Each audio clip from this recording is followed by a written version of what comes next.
नाज़रीन, पीटीआई की जो रैली इस वक्त केपीके से बड़ी स्पीडी जो है, जितनी वो स्पीड लगा सकते हैं उससे वो आ रही है इस्लामाबाद की जानिब। इस्लामाबाद में भी भरपूर इंतजाम किए गए हैं और हम लम्हा बलम्हा की जो भी खबर है वो आपको पहुंचा रहे हैं। इस वक्त जर्नलिस्ट अच्छी खासी तादाद में मौजूद हैं डी चौक में, क्योंकि डी चौक में बहुत सारे लोग बार बार आते हैं और वहाँ पर जो है वो एक इकट्ठ हो जाता है, वो जमा हो जाते हैं। लेकिन पुलिस की भी बहुत भारी नफरी वहाँ पर मौजूद है। लेकिन वहाँ पर मौजूद हैं जर्नलिस्ट भी, जिसमें सीनियर सहाफ़ी अफजल भट्ट साहब भी मौजूद हैं और प्रेस क्लब की दीगर क़यादत भी मौजूद है।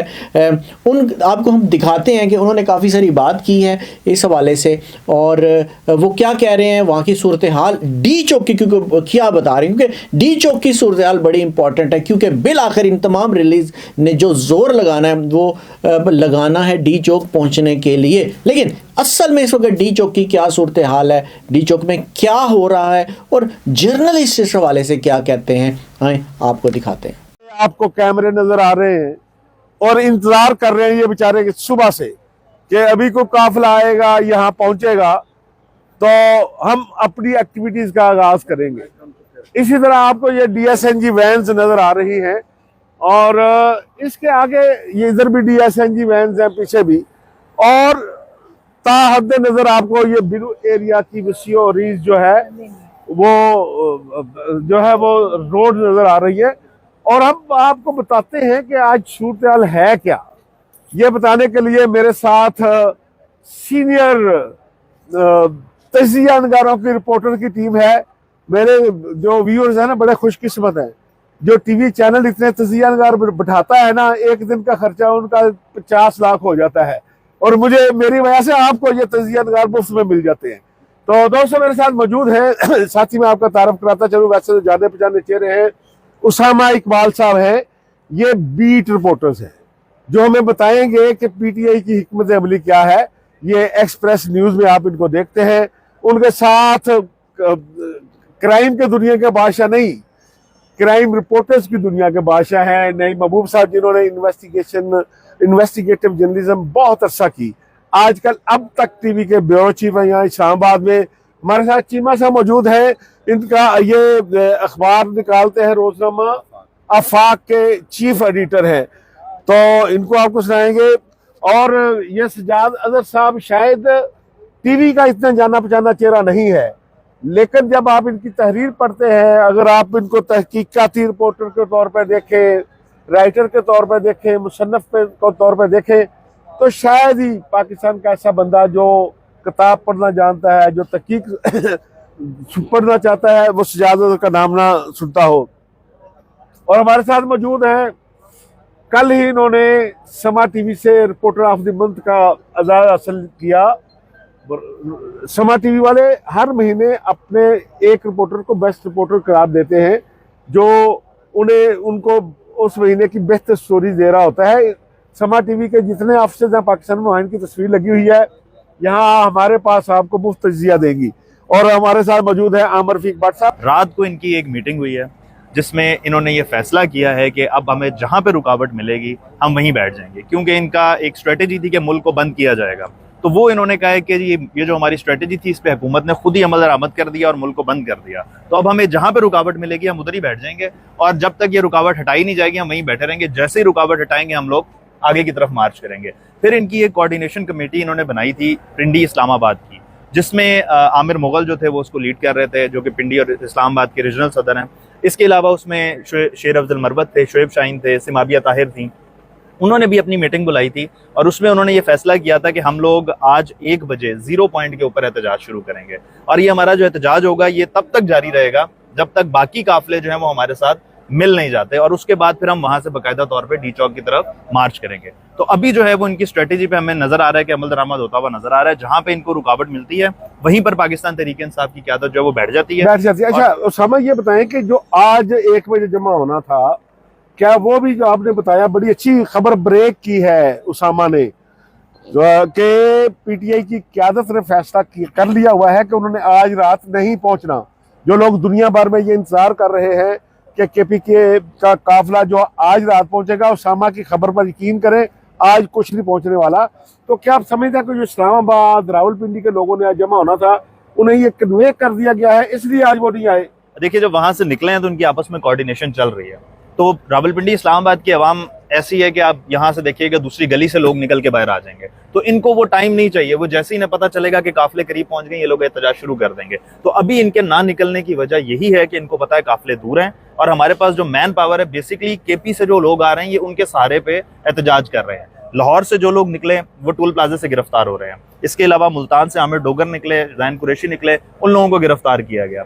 अब वो जो इनकी मेन मैन पावर है वो केपी से आनी है। तो यहाँ पर जो सिर्फ इंतजार किया जा रहा है वो केपी के काफिलों से किया जा रहा है और उनको रोकने के लिए अटक में एक बड़ी रुकावटें हैं, जिनको बाज़ाब्ता तौर पर इस्लामाबाद पुलिस भी वहाँ पे होगी, पिंडी पुलिस भी है, रेंजर्स भी तैनात की गई है जहाँ पे शेलिंग की जाएगी उन पे, और एक बाकायदा झड़प हमें नजर आएगी अटक पे। तो उसके जब वो उस रुकावट को अबूर करेंगे, फिर 26 नंबर पे इनको रुकावट मिलेगी, वहां पे बाकायदा झड़प होगी, और जब वो क्रॉस करेंगे फिर उसके बाद 0 पॉइंट आएंगे। तो अभी एक ये टाइम टेकिंग प्रोसेस है, इसीलिए रावलपिंडी और इस्लामाबाद के लोग आराम से अपने घरों में बैठे हुए हैं एहतजाज के लिए। जो इनके कारकुनान है वो इसलिए अभी तक बाहर नहीं निकले। और बहुत शुक्रिया उसामा, हमारे साथ नईम महबूब साहब मौजूद है। अब तक टीवी के यहाँ ब्यूरो चीफ है, पाकिस्तान के अखबारात में उन्होंने बड़ी बड़ी जो क्राइम स्कैंडल ब्रेक किए थे। तो नईम महबूब साहब के तजर्बे के हवाले से इनसे पूछते हैं कि आप क्या समझते हैं कि आज हम तो इंतजार कर रहे थे कि भाई आज पीटीआई के जुलूस यहाँ से इधर आएंगे, लेकिन यहाँ आज तो कोई गड़बड़ भी नहीं हुई। तो क्या आप उनकी हिकमत अमली को, जिस तरह उसामा ने खबर ब्रेक की, आप कैसे देखते हैं? बट साहब, हालात तो बज़ाहिर ऐसे ही नज़र आ रहे थे जिस तरह उन्होंने इससे पहले दावे किए थे, और जो केपीके के वज़ीर आला की जानिब से जो बयानात सामने आए थे, फिर इसके अलावा जो उनकी कोर कमेटी के फैसले थे, या उसके बाद जो बुशरा बीबी के हवाले से बयानात सामने आए, और जिस तरह की नाकाबंदी और नफरी लगाएगी, उससे तो यही लग रहा था कि वो आज पहुँचेंगे। लेकिन बाद में स्ट्रेटजी चेंज हुई और यही है कि वो 26 तक शायद यहाँ पहुँचेंगे। यानी कि वो आज नहीं आ रहे, कल भी नहीं आ रहे, बल्कि 26 तक उनका प्लान है कि वो डी चौक पहुँचेंगे। और फिर उनका ये भी है कि हम तब तक बैठेंगे जब तक कि बानी पीटीआई की रिहाई नहीं हो जाती। तो मैं वैसे हैरान हूँ कि ये बानी पीटीआई की रिहाई कैसे मुमकिन है, क्योंकि खिलाफ बेशुमार मुकदमात हैं, लातदाद मुकदमात हैं। आप अदालतों में जाएं, आप फेस करें, आप अपनी बेगुनाही साबित करें।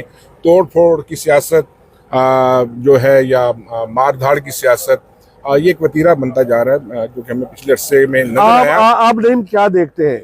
चलो आज वो नहीं आए, अगर आज वो केपीके से चले हुए हैं जी, तो यहाँ कल परसों कोई आप तसादम देख रहे हैं? देखें, इस वक्त जो हुकूमत ने अपनी रिट कायम करने, और हुकूमत ने बड़ा वाज़ह पैगाम दिया है कि वो किसी को भी स्पेयर नहीं करेंगे, बल्कि जो आएगा, वज़ीर दाखिला बार बार कह चुके हैं मोहसिन नकवी, कि जो आएगा वो वापस नहीं जाएगा। और इससे पहले भी जितने मुजाहरे हुए यहाँ पे, जो गिरफ्तारियाँ आई और जिस तरह उनके साथ सलूक हुआ, और जिस तरह वो फिर बेचारे आम कारकुन है ना, वो तो किसी की मोहब्बत में या किसी के दावे पे आ जाते हैं। आप मुझे पुलिस राय क्या कह रहे हैं कि एक आपको पता है कि बड़ा नाम है नईम महबूब साहब का, तमाम आईजी साहबान का सोर्स होते थे जब वो थानों में लगे होते थे, जब एसपी थे, तो अब तो आईजी भी लगे हुए हैं। तो आपका सोर्स क्या कहता है? देखिए, सोर्सेज का ये कहना है कि यहाँ पे के लोग तो पहुँचे हुए हैं, और वो तकरीबन बताते हैं कि 8 से 10 हज़ार के करीब इस्लामाबाद में उनके कारकुन मौजूद हैं, जिस पे गुज़श्ता तो 4 रोज़ से सर्च ऑपरेशन भी जारी हैं। और अभी तक जो हमारे पास लेटेस्ट रिपोर्ट थी, वो तकरीबन 500 से ज़ायद लोग ओवरऑल गिरफ्तार भी हुए हैं, जिसमें से 200 के लगभग यहाँ पे अभी फैज़ाबाद में भी 50-60 लोग अरेस्ट हुए हैं। और वो अब सर्च ऑपरेशन जारी भी है और वो जारी रहेगा भी। लेकिन बात वही है कि जब तक केपीके का काफिला यहाँ पे नहीं आता, तब तक यहाँ के जो लोग मौजूद हैं वो बाहर नहीं निकलेंगे, वेट करेंगे। वो वेट करेंगे। वो बड़ा काफिला आएगा तो उस काफिले का हिस्सा बनेगा। बाकी ये है कि लॉ एंड ऑर्डर जो कानून नाफिज करने वाले इदारे, वो उनसे सख्ती से निपटेंगे। ये मत कोई ख्याल करे कि वो 9 मई का वाकया भूल गए, या 9 मई के वाकया के बाद, या जब आपने पीटीवी पे हमला किया या पार्लियामेंट पे हमला किया। नहीं, महबूब साहब जो आ रहे हैं उन्हें पता है कि यहाँ कोई आईजी पुलिस जो है वो गुलदस्ता लेकर नहीं खड़ा होगा, हजूर तशरीफ लाए, यहाँ दरख्तों को आग लगा दें, हजूर तशरीफ लाए, तोड़-फोड़ करें। उनको पता है कि यहाँ ये होना है। अच्छा, नहीं हो चुका है ना, यहाँ पे दरख्तों को आग लगी, तोड़-फोड़ हुई, मेट्रो स्टेशन तोड़े गए, पुलिस वाले शहीद हुए। लेकिन जो पुलिस कर रही है ये भी तो करने वाला काम नहीं है, जो रियासत कर रही है। नहीं, देखिए, अगर धरना होता तो एक दिन होना था, इन्होंने पूरे हफ्ते के लिए स्कूल बंद, कॉलेज बंद, अस्पताल बंद, ट्रैफिक बंद, वो ठीक जो इन्होंने किया, कोई बंदों वाला काम किया है। हुकूमत की रेड कायम करना भी जरूरी है। आप किसी को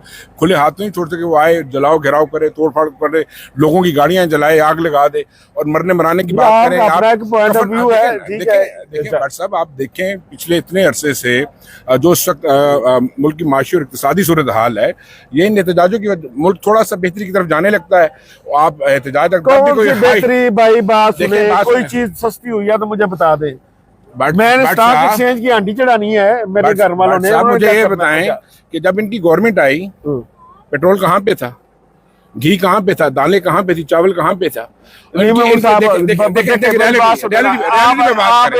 चीफ है, पेट्रोल दफ्तर से मिलता है, गाड़ी दफ्तर से मिल गई सर, वो हमें मिल गई ना, लेकिन आम लोगों को तो नहीं मिला ना सर। आज डिस्टर्ब ना किया जाए, क्योंकि आपको पता है कि बेलारूस जो है वो रशिया का सबसे करीबी जो है वो मुल्क है, इत्तेहादी मुल्क है। और बेलारूस के पास जो टेक्नोलॉजी है वो पाकिस्तान के डिफेंस के हवाले से, पाकिस्तान में एग्रीकल्चर इनकलाब के हवाले से बड़ी बुनियादी नौयत का दौरा है बेलारूस का सदर का। ओके, अच्छा, लोग इसको बड़ा लैंड ये बेलारूस कहां से निकाल लिया। बेलारूस जो है उसके सदर का दौरा जो है वो पाकिस्तान के स्ट्रेटेजिक के पॉइंट ऑफ व्यू से बहुत अहम दौरा है। और उस दौरे के तनाजुर में जो है वो मेरा ये जरा ये कह रहे हैं कि कम से कम 2 दिन जो है वो यहाँ पे कुछ नहीं होगा।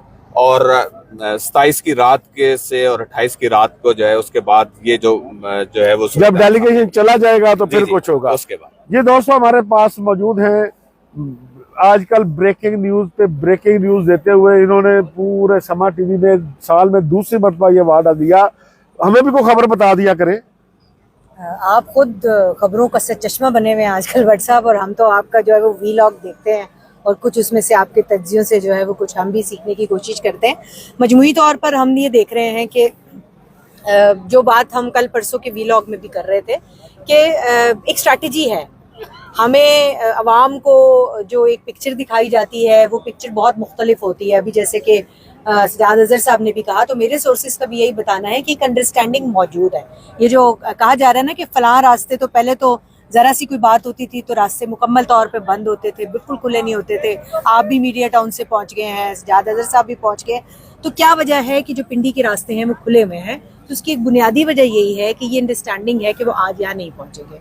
और ये बात हुकूमत को भी पता है, ये बात कानून नाफिज करने वाले इदारों को भी पता है, और ये बात PTI के जो वर्कर है, जो मरकजी लीडरशिप है, उन सबको पता है। और उन्होंने ये बात किसी तरह अपने वर्कर्स को कन्वे भी की है कि हमारी कॉल का इंतजार करें, जब हम कहेंगे तो तब आपने निकलना है। वरना आपको पता है कि सड़कों पे ये छोटी छोटी एक वो जो दिखाई दे रही है हमें, 2 लोग गिरफ्तार, यानी वो जो खबर ओसामा ने खबर दिया है कि उन्होंने 26 को ही पहुंचना है, आप भी उसको कंफर्म कर रही हैं? एग्जैक्टली मैं 26 के ऊपर तो नहीं हूँ, ये 26 से जो है वो 25.25 और 26.25 भी हो सकती है।